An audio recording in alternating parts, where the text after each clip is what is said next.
ay visite officielle yoo xam te ne président Bassirou Diomaye Diakhar Faye mu ngi ci ba tey duggagul France nu ñu comprendre yi yëpp est-ce que dafa am derrière message bu ñu percevoir boo xam te ni ñoom ñuy falu nekk ci réew mi en tout cas tandem Ousmane Sonko Diomaye moom lañ nekk di wane à la face du monde. waxoon naa la ko ci njëlbeen xam naa bu ñu amee partenaire yi dañ ci delluwaat. di wax rek suma mag suma nijaay Aliou Sow. Je suis allé en France je suis encore allé en France peut-être j'irai encore en France ndax bu dee dañuy dem pour gëstu pour wuti xam-xam jar nañu dem ba Chine fépp fu ñu ko mën a am mais luñ ci xam rek wala luñ ci mën c'est pour jëriñ suñu réew. Effectivement j'étais à Jean Moulin III Lyon pour faire du développement durable. Non, c'est ça. J'exerçais ça auprès de ma communauté. Que je n'ai rien contre la France. J'ai même des amis français. Mon problème c'est le problème que Lat Dior avait avec la France. Mon problème c'est le problème que Cheikh Ahmadou Bamba avait avec la France, c'est-à-dire la politique française en Afrique. Nous sommes nés après et tey on a une génération décomplexée qui commence un nouveau leadership qui est en train de naître en Afrique, qui pense que l'Afrique ne peut se faire qu'à travers les Africains. Et pour ça il faut ñu am esprit décomplexé. Moi je le dis je suis pas très fier avenue William Ponty Jules Ferry, ça veut dire quoi? Il faut que ñu changer loolu. Absolument. Pa Assane Lat Dior menn mi tey waroon nañ def lu koy mandargaal fële ca Derklé ba demee France seen Napoléon dañ ko mandargaal et pourtant amoon na cette vision, il avait très tôt compris que bu ñuy wax sax naan la maalaw gisul raay bi ba tey ci woy rek lañ ko yemale mais dafa symbolique parce que raay boobu moo nekkoon système bi ñu teg de pillage orchestré par la France pour jël suñu ay ressources di ko génne. Lat Dior avait très tôt compris que raay bi bu fi jaaree pour jël suñu ay alal la sàcc ko yóbbu ko tugal. Lat Dior avait compris que ligne télégraphique boobu nekkoon fa moyen de communication la pour que la France puisse ñëw jël si li nga xam ne mooy suñu ay suuf. Je suis allé consulter ay documents sur le Waalo.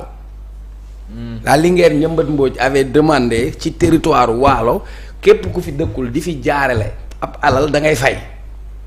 ay taxes ci jamono boobu ñuy bind ay correspondance ak moom ak nasaraan si. Qu'est-ce qu'ils n'ont pas fait aux Africains? Qu'est-ce qu'ils nous ont pas fait subir? Est-ce que nous on va continuer à subir? Est-ce que nous on va continuer à être sous ce joug colonial? Est-ce que nous, la France va continuer à nous piétiner sur le plan économique, sur le plan de notre souveraineté? Qui a éliminé Kadhafi? Qui a éliminé Thomas Sankara? Maintenant dafa changer, xam nga la moo changer. Il faut ñu comprendre que le continent du futur, l'avenir du monde se trouve en Afrique. Du point de vue démographique, d'ici 2050, l'Afrique sera le continent le plus peuplé. L'Afrique a plus de terres, l'Afrique a plus de bras valides, l'Afrique a plus de ressources. Xam nga la moo manqué woon Afrique ay njiit yu mot njiit. Dafa am njiit ak jiit buy màtte ñoo xamante ni dañ fi doon négocier ñu teg leen fi pour intérêt France pour ñoom ñu mën a toog ci nguuru non dañu soxla ñoo xamante ni dañuy nekk ay jàmbaar dañuy nekk ñoo xam ne dañuy am taxawaay bukki su yebee gaynde ci doxin bala je crois que moo tax débat boobu mu xawoon a large mais tey la mainmise de la France amatu fi cette même mainmise amatu fi mënatul nekk mënul continuer waxuma lay li nga doon wax PA yi ñoom Majmout Diop c'était quoi? Parti africain de l'indépendance. Lan moo indi PAIGC avec les amicales Cabral, Guinée-Bissau, Cap-Vert bi ñuy wax ay moom sa réew gëm sa réew ban année la boobu ñun dañoo judd boobu Sonko daa judd boobu Diomaye daa judd te pourtant même discours yooyu la ñu téye tey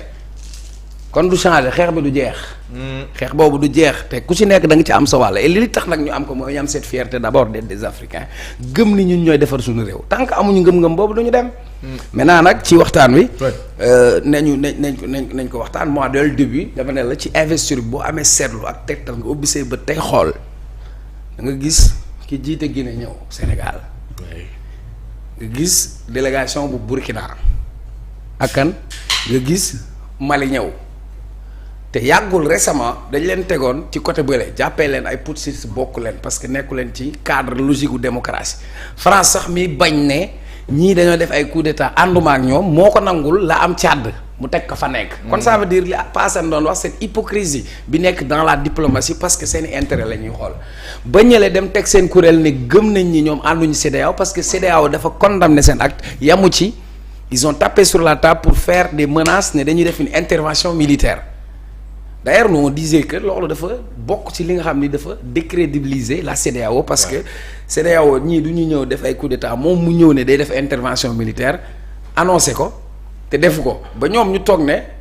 boo laalee Guinée laal nga Mali boo laalee Mali laal nga Burkina donc on a eu deux camps moi j'avais dit ci pleine émission ma ne la Bassirou Diomaye son avènement c'est une chance parce que non seulement il est légitime et légal mën na toog ak ñi nga xamante ni ñoom lañ jàpp ni fal nañ leen légitimement waaye tamit ñëwul yoroon yat pour dóor ko ñële kon déjà dina mën a réconcilier ces deux. Donc pour man dans ce même sillage c'est ce qu'on avait observé maintenant pour man on doit faire d'abord une diplomatie de voisinage ñii seen lecture c'est très simple bi ñuy ñëwee dañ ne ministère de l'intégration africaine et des affaires étrangères parce qu'on considère que ñeneen ñi nekkul Afrique mooy l'étranger mais les pays yi nga xamante ni c'est les pays limitrophes il faut que ñu régler la question de l'intégration africaine on a déjà une intégration des peuples intégration étatique intégration sur le plan économique et même intégration sur le plan politique et même s'il le faut sur le plan idéologique donc ça c'est plus profond que ça donc pour man si Mélenchon vient au Sénégal ñaari jàngat lañ ci war a am benn bi d'abord Mélenchon a toujours soutenu Ousmane Sonko du point de vue politique à chaque fois qu'au Sénégal Ousmane Sonko Mélenchon day jël ay prise de parole pour défendre Ousmane Sonko parce que ci France aussi ku nekk amoon nga sa camp en quelque sorte beneen bi du point de vue idéologique moi si je devais classer les idéologies parce que ça m'intéresse les idéologies politiques dañu am la gauche et la droite et quand on parle de gauche et de droite soit la gauche c'est les socialistes c'est les communistes etc quand on parle de la droite c'est les libéraux maintenant Mélenchon il est altermondialiste idées yi muy développer c'est des idées de gauche le Pastef globalement ses discours son combat c'est des idées de gauche donc tey àdduna bi ay kuréel la on parle de l'international socialiste non Khalifa Sall bi ñu ko fi téewee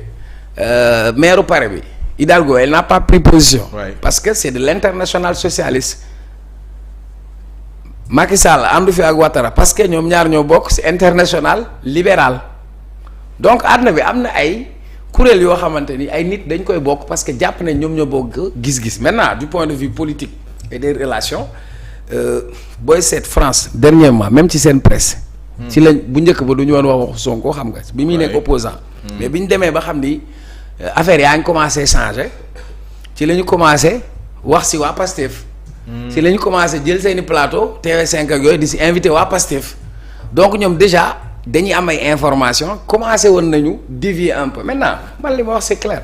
bugguma ma am président boo xam lañ lay fal lundi mardi nga dem jébbalu France déedéet il faut nga won leen ni ñun soxlawuñ leen yéen a ñu soxla muy tey paradigme yi nga xam ni changé na pourtant fii Ségolène Royal ñëw fi Sénégal waaye da ngaa dégg ñu wax ci dëmm bu jigéen boobu nu mu tudd doomu kii Le Pen bi Marine dëmm bu jigéen laa tuddee parce que bëgguñu elle n'est pas venue au Sénégal ñëwul fi en Afrique woddu fi sër te bëggul africain yi c'est vrai ou c'est pas vrai je pose une question Marine Le Pen ñëwul Sénégal est-ce que ça a posé un problème donc pour man. waaw bi mu fi ñëw yëguñu ko woon. waaw mu ngi noonu mais Mélenchon quand même du point de vue de ses discours man su ma doon noter les acteurs politiques français idée wu Mélenchon laa gën a gis parce que bokk na ci ay discours am yoo xamante ni c'est des idées révolutionnaires c'est des idées qui respectent les peuples du dëgg. alors bu ñu jógee nag ci mbir moom ci leneen li nga xam ni moom la wax je crois que maa ngi koy wax sànq mais c'est que Pape Moussa parfois da ngay wax ak moom boo tuddee Sonko moom day dem feneen parce que dimension bi moo yaatu mais li ma la doon wax sànq ma naan la Ousmane Sonko et Pape Moussa a parfaitement raison la dimension politique de Ousmane Sonko ne se limite pas au Sénégal seulement. Je te donnais l'exemple que mois de juin j'étais au Cameroun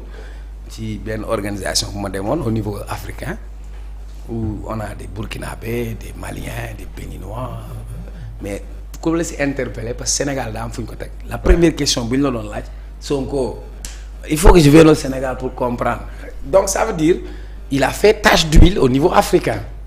Maintenant, il ne s'agit pas de parti politique ou de quelqu'un qui est là, mais il y a un nouveau leadership africain. Maintenant, ce nouveau leadership, il faut que ñoom qu'ils se tissent ñu am ay relations mën a am ay points de vue mën a am des convergences d'idées et de combats. Peu importe la forme. Donc pour man il ne s'agit pas maintenant, c'était important d'abord que moom mu éclaircir est-ce qu'il part en tant que chef de gouvernement ou est-ce qu'il part en tant qu'entité personnelle. Donc pour man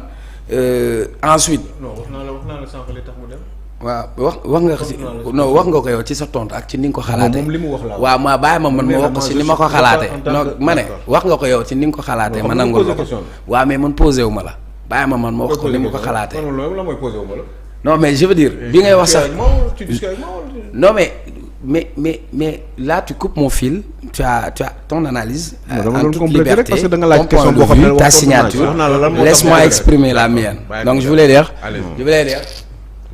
je parle de leadership. Aujourd'hui le leadership de Ousmane Sonko a fait tache d'huile et il inspire en Afrique. C'est-à-dire nga ànd ak moom nga bañ a ànd ak moom moi je suis témoin oculaire nga dem ci yeneen dëkk africain yi bi muy nekk ci kaso bi laa lay wax. Il était en prison là personne ne pensait que dinañ ci génn. Y'en a marre nekkuñu fi dem fi ay Congo ñu woo leen ay Congo parce que dafa am laboratoire démocratique bi nekk Sénégal modèle exemple boobu nga xam ni posé ne ko pour ñu changer tey paradigme beneen bi tu as parfaitement raison français dinañ ko wax. Mais bu ñu amoon lu leen gënal Diomaye ak Sonko ne serait pas là Pa Moussa wax na ko et il a parfaitement raison parce que discours yi ñu doon tenir lan la doon wax. ñoom si biir Ousmane Sonko y a Aly Guy Marius Sagna il parle de France dégage c'est les intérêts français xam nga li ma la qui sont menacés ci seeni renseignements ils savent que ñi nga xamante ni ñoom ñooy ñëw dañu nekk ñoo xam ne sur des questions de souveraineté duñ ci négocier. Sur des questions yoo xam ne d'intérêt national duñ ci négocier. Donc tey leadership léegi la France elle est obligée de s'adapter à une nouvelle donne. Comment? Avant on parlait de préfet de la France et cetera ay pions yi ñu doon teg et cetera mais tey am na yoo xam ni mu ngi commencer dañ maintenant sur la visite yi nga xam ne am nañ ko au niveau de la Côte d'Ivoire c'est tout à fait normal. Au niveau africain CEDEAO s'il y a deux leaders yoo xamante ni am nañ ci rôle yu ñuy jouer si tu cites la Côte d'Ivoire tu vas citer le Nigeria tu vas citer le Sénégal donc dans le cadre de nos relations diplomatiques au niveau africain maintenant il faut comprendre que on a une nouvelle cartographie diplomatique. Cette cartographie diplomatique doit permettre au Sénégal de se positionner le Sénégal nekkul Sénégal bu njëkk ba de grand. nekkul Sénégal bu pauvre boobu nga xam da doon tàllal loxo ñaan déedéet dañoo am or am pétrole am gaz. Le Qatar da nga koo mës a dégg ay années ci ginnaaw doon nga dégg Qatar ñu koy boole ci dara. Donc dans cette table du monde il faut nga am de ton poids. Il faut nga am lu ñu la yaakaare il faut nga am posture ak benn position bu la koy may je crois que ñii am nañu courage u idée bi wax naa la ko sànq ci njëlbeen tu n'as jamais vu au Sénégal leader politique bu bëgg a nekk président di wax waxu CFA parce que da nga doon sóoraale lobby français même fii si communication yi kii nu mu tudd Ali Bongo qu'est-ce qu'on a vu ñan ñoo doon financer sa campagne mais français ñoo doon financer parce que xam nañ ni kii arrangé wu leen maintenant lii nag peuple sénégalais lijjantil nañu benn question donc tey moi je demande même au premier ministre nañu xool ak la ville de Dakar yenn mbedd turu Dakar dañ ko commencé dindi quoi parce que c'est des cicatrices de béyantes de notre histoire nañ jël sunu mbedd yi tuddee ko sunu nitu Sénégal de référence voilà loolu yaa ngi ciy interpellé le premier ministre bu baax Ousmane Sonko d'ailleurs maa ngi gis tey ci ak yóbbante sa waa ji dammel may safal li mu wax am na solo parce que pour ñu egg ci mbir mi am na ñu bëri ñoo xamante ni loru nañ ci ñi seen bakkan faatu na ci état bi nee na dina jóg defar leen ndàmpaay waxaguma lu jëm ci wàllu amnistie mais baax na ñu am lu ñu koy mandargale ba ëllëg moo xam lu ñuy teg la mémorial wala ab monument boo xamante ni